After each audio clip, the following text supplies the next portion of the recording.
आपने इंटरनेट के ऊपर कहीं न कहीं ये वीडियो ज़रूर से देखी होगी जहाँ पे एक पादरी लोगों की सालों से चलने वाली बीमारियों का इलाज सिर्फ़ कुछ ही सेकंड में कर देता है। चल एड्स बाहर, चल एड्स की बीमारी निकल बाहर, एड्स की गंदी आत्मा उठाओ।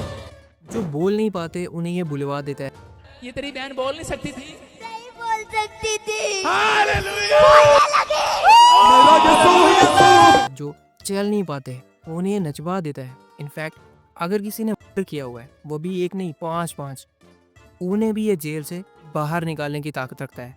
कौन है जेल में? मेरे हस्बैंड आजाद हो गया वो। कोई कहे इसकी जमानत नहीं हो सकती, ये बुक्की में फंस गया है, ये स्मैक में फंस गया है, इसके बाद बड़ी हीरोइन पकड़ी गई है, बड़ा कुछ पकड़ा गया है। क्या पकड़ा गया? मर्डर कर दिया, कुछ कर दिया, बंदा मार दिया, खत्म। उसको बोल 4 भी मार, तभी तो आजाद हो गया। जा। मैं यहाँ पे बात कर रहा हूँ एक फेक पैस्टर बजिंदर सिंह की। एंड मज़े की बात पता है क्या है? ये आज खुद ही जेल में है, वो भी पूरी ज़िंदगी के लिए, क्योंकि इस फेक पादरी के ऊपर आज के टाइम पे के केसेस लगे हुए हैं जो साल 2018 से इसके ऊपर थे, लेकिन अब जाके ये गिल्टी प्रूव हुआ है। जो बंदा दूसरों को मर्डर के केस में बाहर लाने की ताकत रखता था, आज इसके हालात इतने ज़्यादा ख़राब हो चुके हैं कि इसे खुद बेल मिलना तक मुश्किल हो चुका है।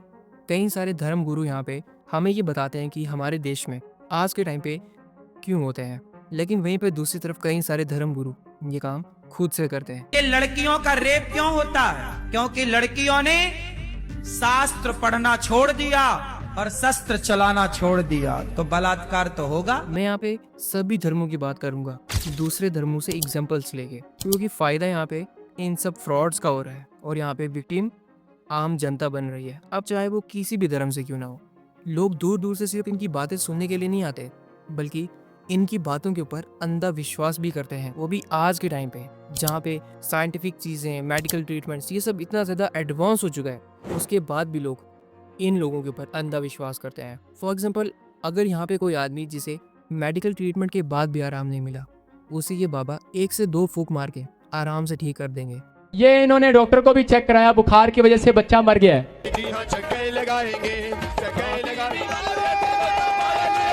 हाल ही में ये फेक पैस्टर अपने ऑफिस में कई सारे लोगों को, इनफैक्ट कई सारी औरतों को मारते हुए भी नजर आया। उसके बावजूद भी लोग इसके ऊपर विश्वास करते हैं। बजिंदर सिंह का जन्म 10 सितंबर 1982 को यमुनानगर की एक जाट फैमिली में हुआ और इसे स्टार्टिंग से ही बहुत सारी प्रॉब्लम फेस करनी पड़ी अपनी ज़िंदगी में, क्योंकि इसके फादर एक किसान थे।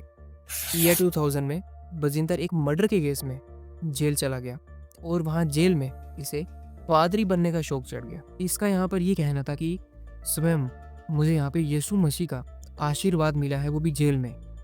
और उसके बाद इसे यहाँ पे बाइबल एंड क्रिश्चियनिटी, इसमें इंटरेस्ट डेवलप होने लगा, जिसके बाद इसने बाइबल पढ़ना शुरू की और इसका मन पवित्र हो गया। ये सब बातें मैं अपने से नहीं बोल रहा हूँ, बल्कि ये ऑलरेडी डॉक्यूमेंटेड है। ओ भाई, मारो मुझे, मारो मारो मुझे, मारो मारो। और इसके बाद जेल से सीधा बाहर आने के बाद ये एक पादरी के रूप में प्रकट हुआ। वैसे हमारे देश में ये रिकॉर्ड है कि अगर किसी के ऊपर कोई भी आरोप लगता है या वो किसी तरह जेल में चला जाता है, वहाँ से निकलने के बाद या तो वो पॉलिटिशियन बनता है या फिर कोई धर्म गुरु। और बजिंदर के केस में यहाँ पे इसने धर्म गुरु बनना प्रेफर किया, क्योंकि ये बातें इन्हें पता है कि अपनी गंदी इमेज को कैसे सही करना है, वो भी लोगों के सेंटिमेंट्स के साथ खेल के। खैर, इस सब के बाद इसने church of glory and wisdom नाम की एक चर्च मिनिस्ट्री खोली और आज के टाइम पे इसकी ना सिर्फ इंडिया बल्कि विदेश में भी कई सारी ब्रांचेस हैं। धीरे धीरे ये फ्रॉड इतना ज़्यादा फेमस होने लगा लोगों की नज़रों में, और इसके बाद धीरे धीरे इसने अपना असली चेहरा यहाँ पे दिखाना शुरू किया। बोलो आज पादरी मूड में भाई। यस आज यीशु मसीह मूड बना के आया है। जब 2018 में इसे अरेस्ट कर लिया गया, वो भी एक के केस में, जहाँ पे इसने जीराकपुर पंजाब में एक लड़की को देश से बाहर भेजने के लिए ऑफर किया और इसी बीच अपना काम भी कर दिया। बोलो आज पादरी मूड में भाई। यस इसके ऊपर आज के टाइम पे कई सारे फाइनेंशियल फ्रॉड के भी चार्जेस लगे हुए हैं, जिसमें इसने कई सारे लोगों से पैसे लिए, वो भी उन्हें ठीक करने के बहाने। और कई बार इसने अपने आप को सही प्रूव करने के लिए लोगों को 1 किलो चावल, 1 किलो दाल, ये सब भी दे रखा हुआ है। ये तेरी बहन बोल नहीं सकती थी। नहीं बोल सकती थी।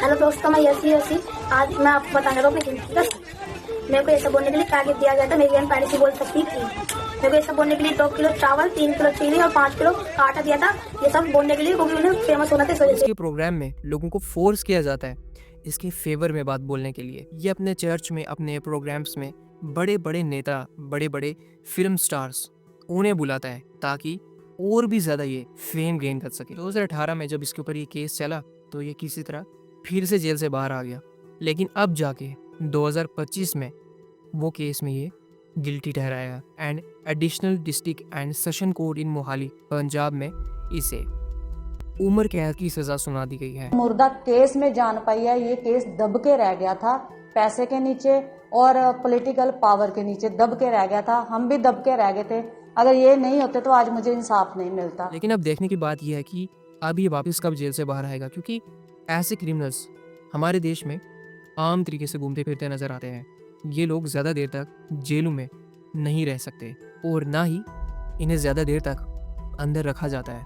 खैर, आपका इसके ऊपर क्या ओपिनियन है मेरे को कमेंट में ज़रूर से बताना। अगर आपको ये वीडियो पसंद है तो प्लीज़ चैनल को सब्सक्राइब करके बेल नोटिफिकेशन को ऑल पे सेट ज़रूर से कर लेना।